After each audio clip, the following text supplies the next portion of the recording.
Hi everyone, Martin, blogger at Debunking Addiction at HealthyPlace. Welcome back. Today I'm going to go over the importance of allowing happiness and sobriety. There's something that I definitely felt from my own recovery, and I noticed through other people's journeys as well. There's a reluctance to accept happiness and joy. Allow ourselves to have those emotions. It's easy to see why. It's a twofold thing for me.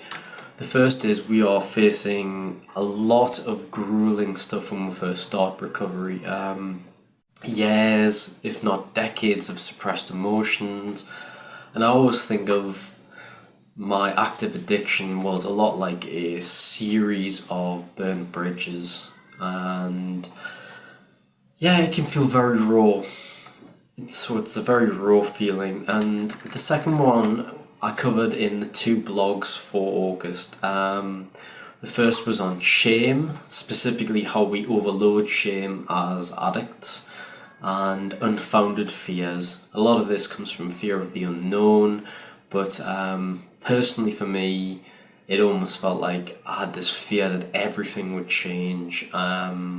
And it all felt very overwhelming and daunting. So what I would say for me is my active addiction was chaos. I was a person who was very much always on the extremes of decisions and things I did.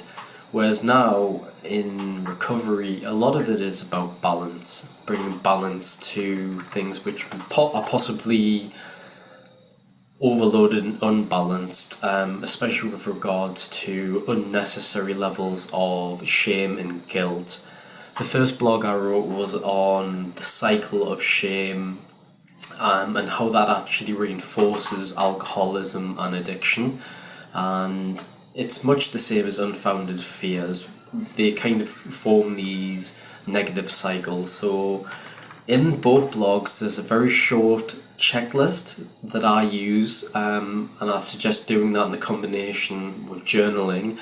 And if you feel a deluge of shame or constant negative internal fear-based monologue, try the checklists out. Basically, they are a very short but practical way of evaluating how we're feeling and maybe getting to the point where we can sort the fact from the fiction. So yep, once you journal these complex emotions, you'll be able to see what's real, what's not, and maybe some things in between.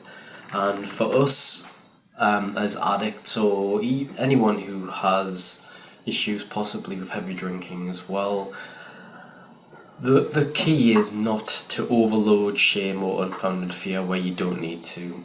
That's going to allow you to experience happiness and let that happen, rather than trying to suppress it because you don't think you're good enough. So that's today's video. Please try and find or allow happiness and joy in recovery, and hopefully these checklists will be able to help you sift through what is real and what's not when it comes to things like shame and unfounded fears. Okay, that's it for today. The links for both blogs are in the description, and please leave a comment on the blog as well. Thanks.